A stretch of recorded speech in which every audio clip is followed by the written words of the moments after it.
ये 10 बातें भगवत मार्ग के पथिक को त्याग देनी चाहिए। पर द्रव्येष्वभिध्यानम,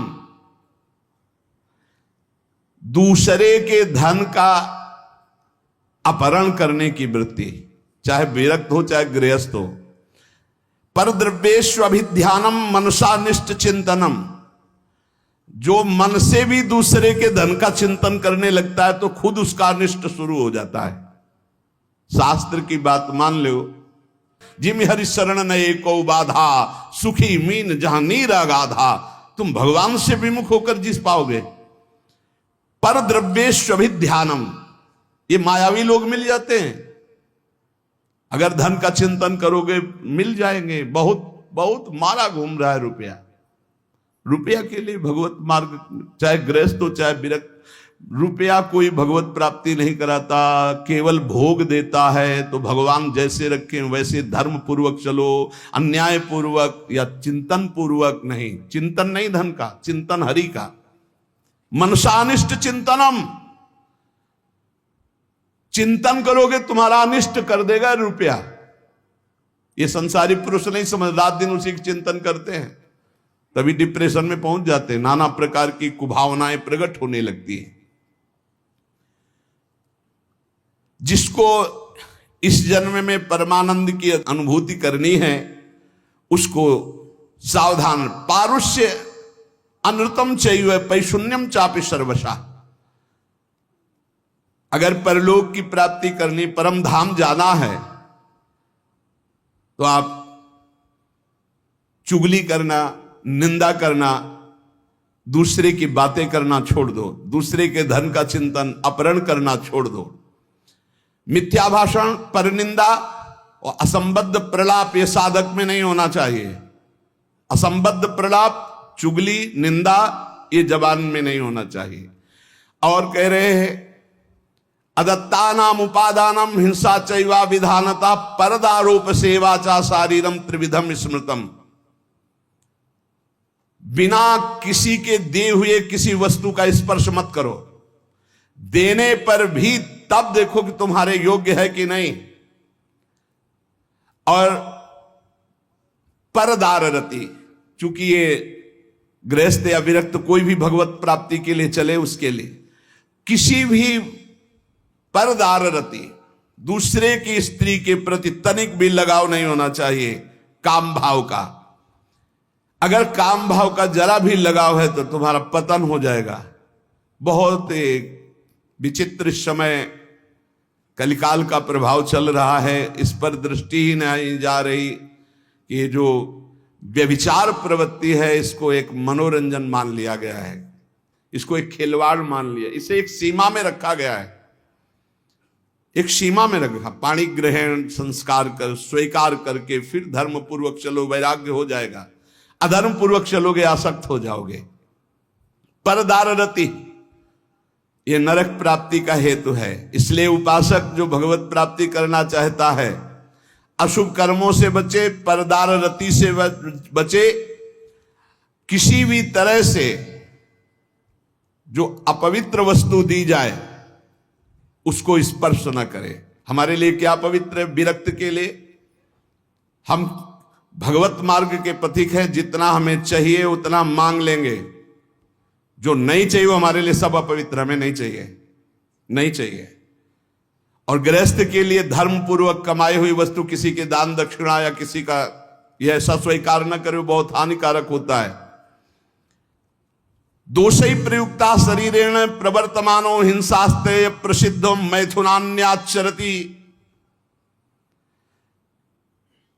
जो दोषों को स्वीकार करके इस मार्ग में चलता, बहुत बुरी तरह चारों खाना चित्त गिरता है परमार्थ में। कई तरह के मैथुन होते हैं, उन मैथुनों से बचे। अष्ट मैथुनों का वर्णन आया है। ये कुकर्म आचरण करने वाला कभी भगवत प्राप्ति के मार्ग में अग्रसर ही नहीं हो सकता।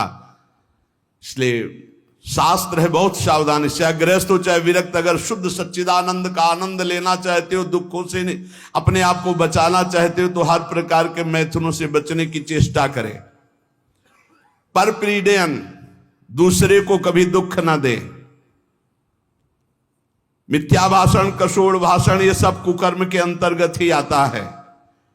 परद्रोह, अन्याय पूर्वक परद्रव्य ग्रहण नास्तिकता पैदा कर देता है। परद्रव्य अन्याय पूर्वक ये नास्तिकता पैदा कर देता है, भगवान से बिल्कुल विमुख कर देता है। भगवान छूट गए तो सब मिला मिलाया, सब प्राण छूटने के बाद कुछ नहीं तुम्हारे पास। भगवान है तो सब कुछ है, नास्तिकता ना आने पावे। परद्रव्य ग्रहण से अन्याय पूर्वक, न्याय कहते हैं जो धर्म शास्त्र आज्ञा करते हैं, अन्याय पूर्वक धन ग्रहण करना ये नास्तिकता पैदा कर देता है। नास्तिकता क्यों आई है? क्योंकि पापाचरण है, तभी नास्तिकता आती है। उपासक को सावधानी पूर्वक दुष्संग से बचना चाहिए। दुष्संग कई तरह का होता है। यदि दुर्जनों का संग मिल जाए तो जैसे 10 वर्ष सत्संग करने से आप उज्जवल हुए, तो 10 दिन का दुर्जन का संग आपको नष्ट कर देगा। तो कहते दुर्जनस्य ही संगेन सुजनोपि विनश्यति प्रसन्नम जलमित्याहु कर्दमयी कलुषीकृतम। जैसे अति निर्मल जल बहुत दिनों में होता है, हिलन डुलन नहीं हुई, धीरे धीरे वो शांत निर्मल होता है, लेकिन उसमें जो ही कोई घुसेगा तो पूरा मलिन हो जाएगा।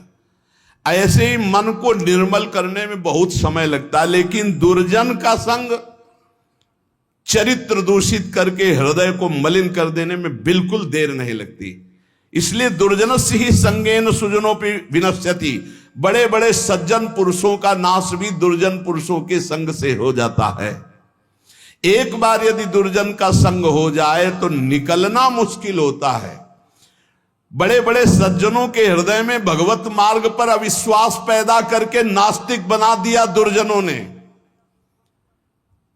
जब दुर्जनता का संग हो जाता है तो वो दुर्जन पुरुष बड़े बड़े सज्जनों के प्रति भी दोष दर्शन करता है।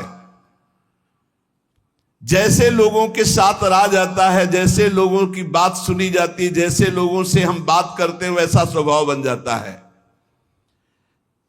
जब दुर्जनों का संग हो जाता है तो बड़े बड़े सिद्ध साधु के पास भी वो कुछ लाभ नहीं ले पाता, केवल दोष दर्शन करता है। स्वभाव उसका बन जाता है दोष दर्शन का। इसलिए भ्रमादपितु दुष्टानाम संगः या कुरुते जना समर्था पुनस्त्यक्तुम तत्र विनिहन्यते। यदि भूल से भी दुष्ट का संग हो जाए तो तत्काल संग त्याग कर दो, नहीं वो नष्ट कर देगा। दुष्ट की पहचान, जिसके संग से भगवत स्मरण छूट जाए, जिसके संग से कुवासनाएं बढ़ने लगे, उसी का संग दुष्ट संग कहा जाता है। भगवान श्री राम तो इतना भी कह दे कि बर भलबास नरक कर ताता, दुष्ट संग जन दे विधाता। नरक मिल जाए अच्छा, पर दुष्ट ना मिले। दुष्संग बहुत बुरी तरह विनाश करता है। उदर निमित्तम बहुकृत वेशा, ये दुष्संग हो जाएगा। जो जनेन्द्रिय और रसेंद्रिय का पोषण करता, भेष कोई भी रखे हो, वो सत्संग नहीं हो सकता, वो दुष्संग ही है। जिनका चित्त शुद्ध होकर सच्चिदानंद भगवान के सुख में डूबने का लक्ष्य बन गया, वो साधक सावधान। दुर्जना परिहर्तव्यो विद्यालंकृतो यदि मणिना भूषिता सर्पा किम सौना भयंकर। दुर्जन मनुष्य हो, बहुत विद्वान हो, तो तुम्हारा नाश ही कर देगा। जैसे मणि से भूषित सांप हो तो क्या विष नहीं छोड़ेगा? वो विष ही छोड़ेगा। इसलिए बहुत संभल करके। सद्भिरासीत सततम सद्भि कुर्वीत संगीतम सद्भिर विवादम मैत्रीम च ना सद्भि किंचिदाचरेत। संत पुरुषों के साथ रहो, संत पुरुषों का संग करो, उनसे विवाद मत करो, जैसा वो कह रहे हैं वैसे करो।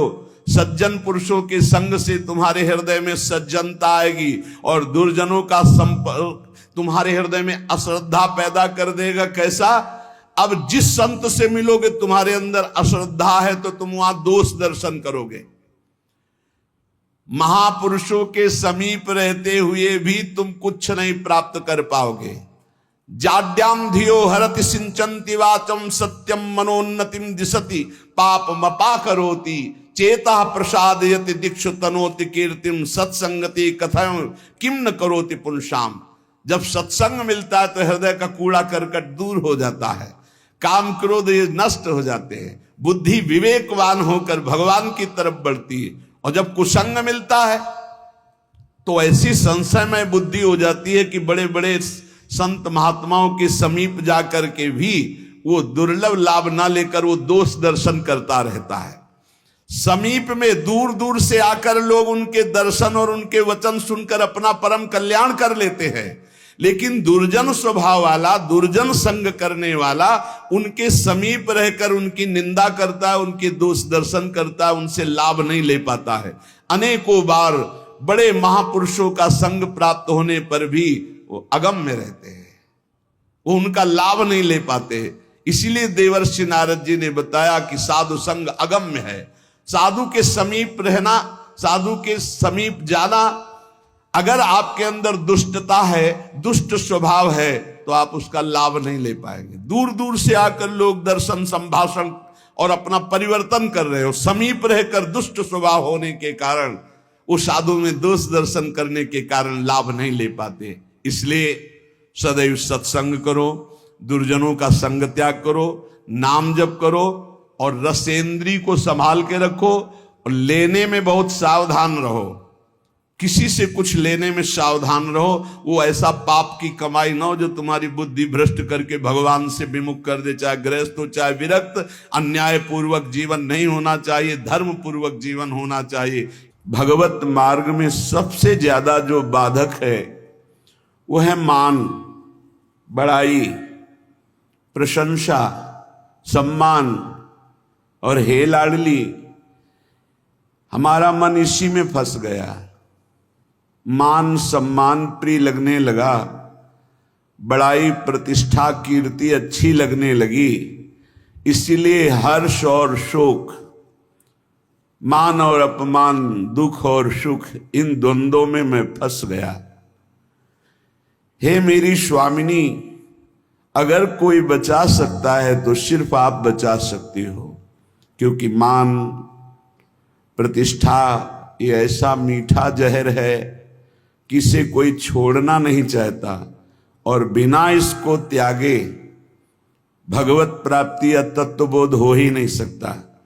जिसकी दृष्टि में गौरव अर्थात मान घोर रौरवम, प्रतिष्ठा सुक्री विष्ठा, सम्मानम विष के समान, सम्मानम कल्याति घोर गरलम, वो इस मार्ग में आगे बढ़ता है। मेरी लाडली, मेरे मन बुद्धि तो मान सम्मान में गौरव करते हैं, दुख सुख हर्ष शोक द्वंद्वों में फंसे हुए हैं। हे मेरी लाडली, इसमें हमारा साधन बल काम नहीं करेगा, आपकी कृपा से ही हम इससे निकल सकते हैं। संग दोष व्यापे घने, कासो कहो पुकार, श्यामा प्यारी तुम बिना मेरो सुनो सब संसार। प्रियाजू, शास्त्रों में वर्णन किया गया है कि जो साधक जित संग दोषा होता है वही भगवत प्राप्ति करता है। पर हमारे ऊपर तो छोटे छोटे विषयों के संग का प्रभाव, व्यक्तियों के संग का प्रभाव, धनादि का प्रभाव, तो संग दोष से हम युक्त हो गए हैं। लाडली जी, मेरा कोई संसार में नहीं है कि मुझे सहयोग दे सके। श्यामा प्यारी, किससे पुकार करके कहूं कि हमारे हृदय में संग दोष जागृत हो चुका है, हमारे हृदय में मान प्रतिष्ठा अच्छी लगने लगी है, हमारे हृदय में दुख सुख हर्ष शोक का प्रभाव पड़ रहा है। लाडली, आप ही केवल हमारी तरफ करुणा दृष्टि से देखो तो ये दूर हो जाए। कोई दूसरा इस संसार में आपके सिवा हमारा नहीं है। मैं जान्यो कछु सूरज है, दिन प्रति उर्झो जाए, मैं मेरे बस हूं नहीं श्यामाजू कहूँ सुनाए। हम आपसे साफ बात कह रहे हैं श्यामाजू। मैंने समझा कि साधन पथ में चलने पर मैं सुलझ जाऊंगा, सुधर जाऊंगा, लेकिन स्वामिनी जी यहां तो और उलझ गया। तन छाड़े मन गही रहे, दोनों ही दुख होए। तन से विषय भोग छोड़ा, मन उनको पकड़े हुए है। लाडली सुलझा दो, आप ही सुलझा सकती हो, दूसरा कोई नहीं। मैंने समझा मैं सूरज रहा हूं, लेकिन दिन का दिन छूटवे के जतन विशेष बांधे जाओगे। तो लाडली अब आप ही छोड़ दो इस माया के बंधन से, इस मैं मोर तय तोर के बंधन से आप हमें छुड़ा लो। मन बुद्धि ये थिर नहीं, ही ये भरी भंगार। श्री श्यामा करुणा भरी, दृष्टि नेक निहार। बहुत कूड़ा भरा है हृदय में स्वामिनी जू। ये अंतःकरण चतुष्टय, बुद्धि का निश्चय होना चाहिए, प्रिया प्रीतम के सिवा हमारा कोई नहीं। मन का संकल्प विकल्प प्रिया प्रीतम की सेवा, जगत की सेवा, और चित्त का निरंतर भगवदाकार चिंतन, अहम का पूर्ण दासत्व में समर्पण, ये सब कुछ नहीं, बड़ा कूड़ा करकट भरा हुआ है। कोई भी सत्कार्य होते उसमें अहंकार उदय हो जाता, मैंने किया। बुद्धि का निश्चय है, जगत में, भोगों में, रुपया में, प्रतिष्ठा में सुख है। मन नाना प्रकार की भोग वासनाओं का संकल्प करता रहता, बड़ा कूड़ा करकट अंतःकरण में जमा है। हे मेरी श्यामा प्यारी, आप करुणा दृष्टि से देख लो तो आपकी दृष्टि मात्र से मन बुद्धि सुधर जाएंगे। श्यामा प्यारी लाडली, तुम जानती हो सबके भाव, मेरे तो तुम एक हो। कछु साधन ना ही उपाय, ना हमारे कोई साधना है ना कोई उपाय है। आप सबके मन के भाव को जानती हो। हे श्यामाजू, आप ही हमारी साधना हो, आप ही हमारे साध्य हो। आपके सिवा हमारा कोई और साधन साध्य नहीं है। हे लाडली, जो अपने अवगुण कहो पाऊं और न छोड़, पर अंतर की तुम जानो सबे, मेरी श्यामा कहो निहोर। यदि हम अपनी गाथा हृदय की सुनावें तो कितने अवगुण हैं, पार नहीं पा पाएंगे। बस एक बात हृदय में देख पा रहे हैं कि वो स्वीकार करता है कि हमारी माई श्यामाजू को राज। हे श्यामाजू, आपके सिवा और किसी का आश्रय नहीं है, इसलिए आपसे ही निहोरा है कि आप ही हमारे हृदय को पावन कर दो, अपने प्रेम के योग्य कर दो, निर्विकार कर दो। राधा प्यारी मेरी स्वामिनी, निज सहचरी समुदाय, अली माधुरी आपके चरण परी बिललाए। हे समस्त सहचरियों, आपके मध्य में विराजमान जो श्यामा श्याम हैं, सहचरी सहित समस्त वृंदावन के परिकर को, प्रिया प्रीतम को हृदय से बार बार वंदना करते हुए विलख कर हम केवल इनके चरणों का आश्रय लेते हैं। अब आप देख लो, आपको संभालना है।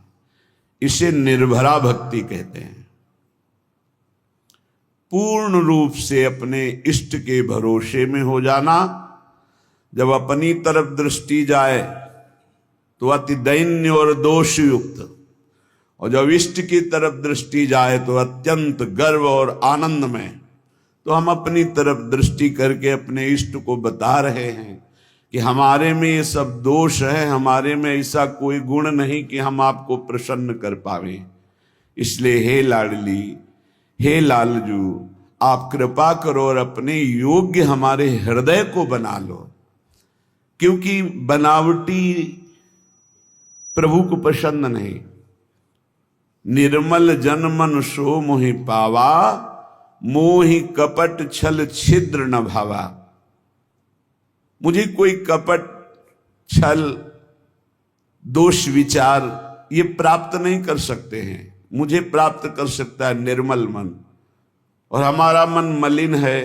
तो हम आपसे निवेदन करते हैं, हे प्रभु आप अपने योग्य बना लीजिए इस मन को। मेरे में सामर्थ्य नहीं कि मैं आपके योग्य मन को बना करके आपकी प्राप्ति कर पाऊं। अगर हम करोड़ों कल्पों तक साधना करें तो भी आपके योग्य नहीं बन पाएंगे। और अगर आप पल पाओ, पल के चौथाई हिस्से में चाहें तो मेरा मन आपके योग्य हो सकता है। इसलिए हम पूर्ण रूप से अजात पक्षायु मातरम खगा, जैसे बिना पंख निकला हुआ चिड़िया का बच्चा कुछ नहीं कर सकता, केवल माँ की बाट जो होता है, बस ऐसे हे मेरी श्यामाजू हमारे में कोई साधन नहीं, बस आपकी कृपा की बाट जो रहा हूं। इसे पूर्ण आत्मसमर्पण, निर्भर शरणागति भक्ति कहते हैं। और ये अमोघ है। जिसके हृदय में ऐसा समर्पण हो गया हमारे माई श्यामाजू को राज, तो हरि ही श्यामाजू हैं, श्यामाजू ही हरि हैं। केवल स्वभाव और महिमा का रसास्वादन कराने के लिए प्रभु अपने प्रेम स्वभाव और अपनी प्रेम महिमा का रसास्वादन कराने के लिए ही हरि राधा किशोरी के रूप में विराजमान है। और प्रेम का कैसे रसास्वादन किया जाता है, कितनी दैन्यता, तो राधा किशोरी ही हरि के रूप में विराजमान है। हरि ही राधा किशोरी है, राधा किशोरी ही हरि है, किंचन मात्र इनमें भेद नहीं है। देखो यद्यपि सकल लोक चूड़ामणि, यद्यपि हरि अनंत ब्रह्मांडों के स्वामी, पर दीनपन को मानत, दैन्य होकर कैसे प्रेम का रसास्वादन करते हैं। तो प्रेम का रसास्वादन कैसे किया जाता है, हरि रूप। और प्रेम का प्रभाव और प्रेम का स्वभाव श्री राधा किशोरी रूप। हमारा हो भाग्य, पता नहीं कौन सा अवगुण देख के रीझ गए प्रभु। गुण तो है ही नहीं कि ऐसी महामहिम महामाधुर्य रस करुणा समुद्र श्री लाडली जी के चरणों की शरणागति मिली, और हमें ये गर्व से कहने का साहस हुआ कि हम श्री जी के हैं, हम लाडली जी के हैं। ये अनन्यता हृदय में आ गई तो सर्वस्व की प्राप्ति हो जाएगी। देख लेना, मेरे प्रभु अनन्यता देखते हैं, और जितने दिव्य सद्गुण प्रभु को रिझाने की वृत्तियां, वो सब इसी अनन्यता से जागृत हो जाती हैं। जब हम शरीर के अनन्य होते हैं तो सारे दोष जागृत हो जाते हैं, और जब हम प्रियालाल के अनन्य होते हैं तो सारी दैवी संपदा जागृत हो जाती है। इसमें साधन बल नहीं, इसमें अनन्यता, इसमें प्रियता, इसमें ममता, और वो ममता प्रियता अनन्यता धाम प्रदान करता है। जब हम धाम के आश्रित होते हैं तो रजरानी की कृपा और रसिकों की कृपा मिलती है। जो श्री जी के अनन्य हैं, उन्हीं की कृपा से हमारे हृदय में यत्किंचित अनन्यता जागृत होती। अनन्यता ही साधना की परम सिद्धि है। अनन्यता ही परमार्थ की वो सुदृढ़ भूमि है जिसपे दिव्य लीलाओं का रसास्वादन होता है। अनन्यता ही जीवन मुक्तता है, अन्य ही जीवन बंधन है।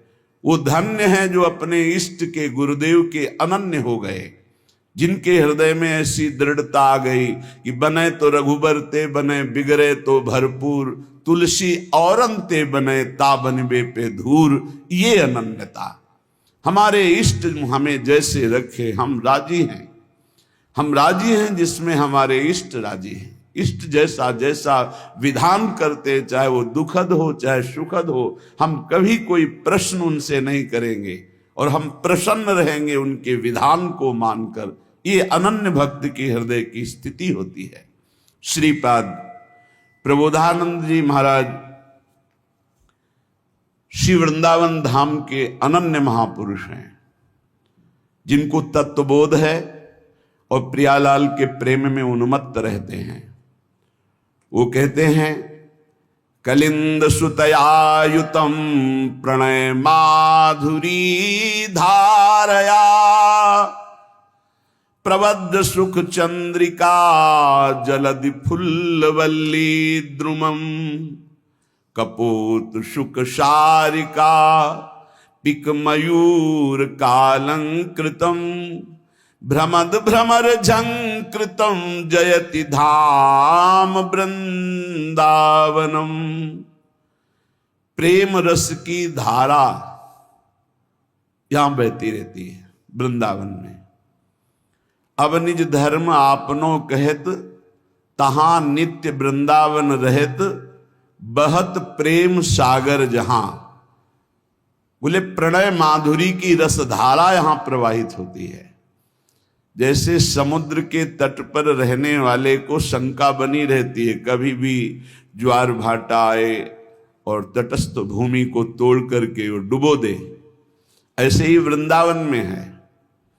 ये बहता हुआ प्रेम समुद्र है, बहता हुआ, इसकी तरंगे हैं, इसकी लहर है, इसकी धारा है।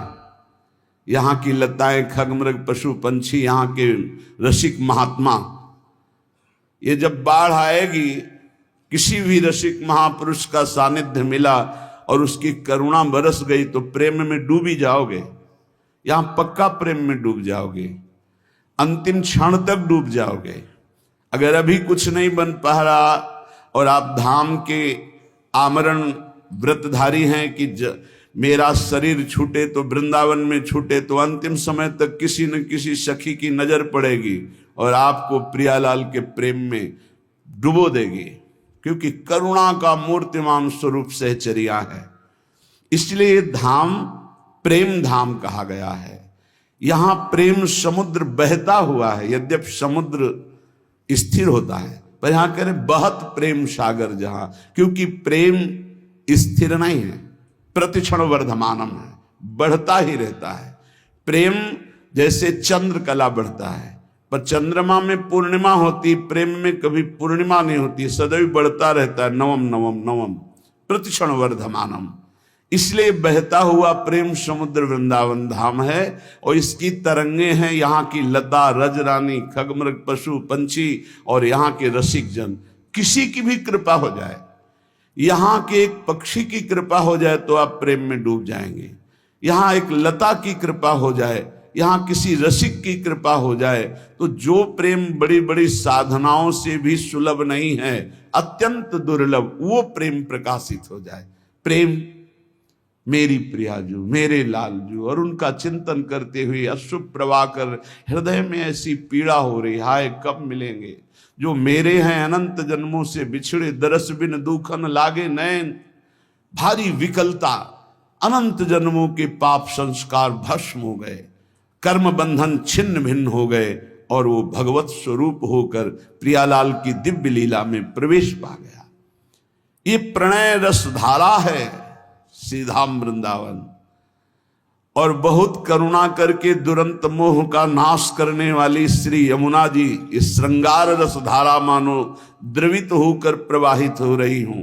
बहुत करुणा है यमुना रस रानी की, जिस पर यमुना जी प्रसन्न होती हैं, दुरंत मोह का नाश करके इसी जन्म में राधा वल्लभ लाल की उत्तम प्रेम लक्षणा भक्ति और सहचरी भाव प्रदान कर देती। यही व राधिका पते पदाब्ज भक्ति मुत्तमा मवाप्यशा ध्रुवम भवेत परत्र तत्प्रियानुगा। आप मलिन दृष्टि मत रखें यमुना जी में कि ये गिर रहा है वो गिर नहीं। जैसे अग्नि भगवान सब कुछ जलाकर अपना स्वरूप दे देते हैं, ऐसे यमुना जी सबको अपना स्वरूप प्रदान कर देती हैं। परम पावन यमुना जी को कभी कोई अपवित्र कर ही नहीं सकता, किसी की सामर्थ्य नहीं है। यमुना जी साक्षात करुणा बपू हैं, हमारी लाडली जी की प्रिय सहचरी हैं और मोह का नाश होना बड़ा कठिन है, सो यमुना जी नाश कर देती हैं। जिसने यमुना जी का दर्शन किया, यमुना जी का आचमन किया, यमुना जी का अवगाहन किया, वो कभी यमपुरी नहीं जा सकता पक्का। जो यमुना जी का थोड़ी भी भक्ति कर ली है तो यमुना की भक्ति मात्र से उनके परम भ्राता श्री जो यमराज जी हैं वो अपने दूतों को आदेश करते हैं, कभी भी जिसके मुख से यमुना निकला है, आचमन किया है, अवगाहन किया है, बैठकर समीप कुछ नाम जप किया, कभी मत जाना, उनकी तरफ देखना भी मत। ऐसी यमुना जी जहां प्रवाहित हो रही, परेश वर्ण रूपिणी भगवान श्री कृष्ण की श्री अंग की जैसी कांति, ऐसे झलमल झलमल श्याम वर्ण यमुना, बड़ी दिव्य है यमुना जी। अपनी तो नेत्र प्राकृतिक हैं, इसलिए देख नहीं पा रहे। जब त्रिगुणातीत कृपा होगी श्री जी की और त्रिगुणातीत वृत्ति जागृत होगी, तब आप इन यमुना जी को देखेंगे। बड़ी दिव्य है, जिनमें स्वर्ण कमल, नील कमल, पीत कमल, अरुण वर्ण के कमल, विविध प्रकार के कमल खिले हुए हैं, भौरे गुंजार कर रहे हैं। समीप में ही कुंज में अद्भुत अद्भुत लताएं फूली हुई झूम रही हैं। और कपोत शुक शारिका पिक मयूर कालंकृतम, कपोत, शुक, शारिका, कोकिला, मोर ऐसे गुंजार कर रहे हैं, ऐसे मानो प्रियाजू का यश गा रहे, पर हम उनकी वाणी समझ नहीं सकते। ऐसा लगता है कि ये शोरगुल कर रहे हैं। नहीं, वो राधा यशो मुखर मत खगावली की। यहाँ के जितने पक्षी हैं सब श्री जी का नाम, श्री जी का जस गान कर रहे हैं। कृष्ण प्रेम रसम सदा रसयते वृंदावनांतर्गतम, जो वृंदावन के अंतर्गत अपने जीवन को समर्पित कर दिया है, पक्का श्री कृष्ण प्रेम में डूबेगा, डूबेगा, पक्का डूबेगा। जब वृंदावन में आए और बिहारी जी की कृपा से राधा वल्लभ जी गए, जब राधा वल्लभ जी के दर्शन किए तो ऐसा लगा जैसे बहुत पहले से हम इनसे परिचित हैं। श्री कृष्ण प्रेम रसम सदा रसयते वृंदावनांतर्गतम, वृंदावन में यदि अपने जीवन को समर्पित कर दिया जाए, चाहे आश्रय भाव से या वास भाव से, अरे बहुत मानो कृपा ही कृपा उदय हुई है वृंदावन के रूप में। आप लोग बाहरी दृष्टि से देखेंगे तो आपको दोष दर्शन भी दिखाई दे सकता है, लेकिन आपसे सत्य कहते हैं, कभी कभी एकांत में जब वृंदावन की कृपा उदय होती तो सिर्फ रोना आता है कि कोई ऐसे सद्गुण नहीं, कोई ऐसी बात नहीं जिससे हमारी प्रियाजू ने हमें रीछ कर वृंदावन का अखंड वास दे दिया। हमें अपने महल में, हम कहाँ वास कर रहे हैं, वृंदावन वासी हैं, प्रिया प्रीतम के चरण चिन्हों में वास कर रहे हैं, परम पावन रज में वास कर रहे हैं, हम धाम वासी हैं। कहाँ नारकी जन्म, कहाँ नारकी योनियों में भटकने वाला जीव, और कहाँ परम पावन महामहिम शिव शनकादि द्वारा बंदित रज में वास करने का सौभाग्य। श्री कृष्ण प्रेम रसम सदा रसयते वृंदावनांतर्गतम, श्री प्रिया और कृष्ण लाल, प्रिया लाल के प्रेम रस से डुबो देने वाला ये वृंदावन है, जिसने वृंदावन का आश्रय लिया, वृंदावन का वास स्वीकार किया। आप केवल अपराध मत कीजिए, जो साधन पद्धति बताई गई उससे समय काटिए, परम लाभ तो कृपा से हो जाएगा।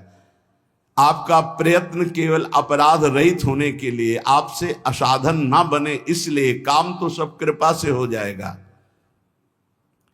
चेता स्थाणु चरिष्णु चिदघनम मोह रूपम तवापीदृशम, यहां अगर पक्षी भी कोई बाहर से उड़कर आकर वास करता है तो वो भगवत स्वरूप हो जाता है, चिदघन स्वरूपम। तो वो पक्षी क्या साधना करता है, केवल आश्रित हो गया वृंदावन के। ऐसे ही आप भी आश्रित हो जाएं तो कह रहे चिदघन रूपम तवापीदृशम, तुम भी वही चिदानंद रूप हो जाओगे यदि वृंदावन का आश्रय ले लिया, वृंदावन का वास स्वीकार कर लिया, वृंदावन का चिंतन करते हो, वृंदावन की महिमा सुनते हो, तो धाम आपको चिदघन रूप प्रदान करेगा। चेता स्थाणु चरिष्णु, यहाँ के चैतन्य और जड़ सब चिदानंद रूप हो जाएंगे। अभी हैं, आप देख नहीं पा रहे, लेकिन अंत तो गत्वा आप भी चिदानंद रूप हो जाएंगे यदि वृंदावन का आश्रय और वास स्वीकार किया।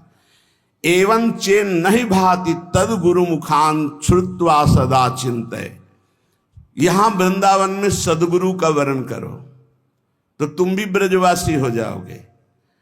दीक्षा में नया जन्म माना जाता है, एक होता है बिंदु से जन्म लेना, जो पिता और माता के संयोग से, और एक होता है नाद से जन्म होना, जो गुरुदेव मंत्र नाद हमारे कान में करते हैं, उससे हमारा नया जन्म होता है। और ये नया जन्म ब्रजवासी माना जाएगा, वृंदावनवासी माना जाएगा। एवं चे नहीं भाति तद गुरु मुखात श्रुत्वा सदा चिंतये। श्री सदगुरुदेव का वर्ण करके, श्री सदगुरुदेव के मुख से जो तुम्हें साधन मिला है, नाम मिला है, उपासना मिली है, तो कह रहे सदा चिंतये, उसी का सदा चिंतन करो। गुरुमुख से निकले हुए नाम और मंत्र की बड़ी अपार महिमा है। जो वृंदावन में सदगुरु का वर्ण कर लेता है वो ब्रजवासी ही माना जाता है। उसका जन्म ब्रज में हुआ। कौन सा जन्म? बोले दीक्षा जन्म, नाद जन्म। इस जन्म की बहुत बड़ी महिमा है। जैसे अभी आपने आज दीक्षा ली, तो दीक्षा लेते ही पूर्व के सारे जो आपके अपराध पाप है वो भस्म हो जाएंगे। अब सावधान हो जाओ कि अब नहीं करेंगे। अगर ऐसा नियम ले लिया, पक्का विश्वास कर लिया और गुरुमुख से निकले हुए साधना का सांगोपांग अनुष्ठान कर, इसी जन्म में भगवत प्राप्ति हो जाएगी। सदगुरु के मुख से जो उपदेश हुए सदा चिंतय, उनका चिंतन करो। नाम का, मंत्र का, मार्ग का, जो प्रियालाल के प्रेम मार्ग का उपदेश हुआ। और कह रहे प्रारब्धांतमिहा वसाति सहसा स्वादिश्य से स्वम रसम। प्रारब्ध के अनुसार शरीर में जो दुख सुख आ जाए उसे भोग लो, उसे मिटाने की कोशिश मत करो। क्या होगा? बोले आपके हृदय में सहसा एक दिन देख लेना प्रियालाल प्रकाशित हो जाएंगे और आप उस आस्वादन से, प्रेम आस्वादन से उन्मत्त हो जाएंगे। क्या करें? कह रहे हैं कि जो वृंदावन का आश्रय लेता है, वास स्वीकार कर लेता है, वो श्री कृष्ण के प्रेम रस में निश्चित डूब जाता है। कैसे? बोले वृंदावन में सदगुरु का वर्ण करो, उनके द्वारा निकली हुई उपासना पद्धति जो श्री मुख से है उसका अनुष्ठान करो, उनके बताए हुए मार्ग पर चलो, नाम मंत्र जो उन्होंने दिया उसका सदा चिंतन करो, और प्रारब्ध के अनुसार जो दुख सुख आ जाए उसे भोग लो। यहां ये नहीं कह रहे कि उसे मिटाने की चेष्टा करो, उसे भोग लो। तो क्या होगा? तुम भगवत प्राप्त हो जाओगे। ये सिद्धांत है। इसीलिए संत महात्मा बड़े बड़े आप देखो जो दिव्य हुए, उन्होंने अपने प्रारब्ध को नहीं मिटाया, दूसरों के प्रारब्ध को स्वयं लेकर भोग लिया। अपने प्रारब्ध को तो भोगा ही, औरों के भी प्रारब्ध को भोग लिया कि ये भजन करने में कमजोर हैं, प्रारब्ध आएगा इनको छीण कर देगा, चलो तुम आगे बढ़ो, हमें तो कोई फर्क नहीं पड़ता। प्रारब्ध को अपने ऊपर ले लिया। उसे श्री जी सहसा हृदय में प्रकाशित होकर प्रेम रस में डुबो देती है। ये धाम की कृपा, धाम में गुरु बनाने की कृपा, गुरु के मुख से निकले हुए नाम मंत्र का निरंतर चिंतन करने की कृपा से प्रियालाल का सहसा, सहसा माने कभी भी अचानक हृदय में प्रकाश हुआ और आप डूब गए। वो जब आप समर्पण हो, आपका पूर्णता होता है, तब ये स्थिति आती है। अचानक खड़े हैं या बैठे हैं या क्रियारत हैं, एकदम वृत्ति गोल, एकदम वृत्ति समाहित हो गई, एकदम डूब गई, क्या कहना है क्या करना है कुछ सुधी नहीं। मात्र एक सामने प्रियालाल, उनकी दिव्य माधुरी, दिव्य लीला, सच्ची मानिए निहाल हो जाओगे। बस एक जीवन का खेल है, जितना तुम्हारा जीवन बचा है उसे प्रियालाल के चरणों में समर्पित कर दे।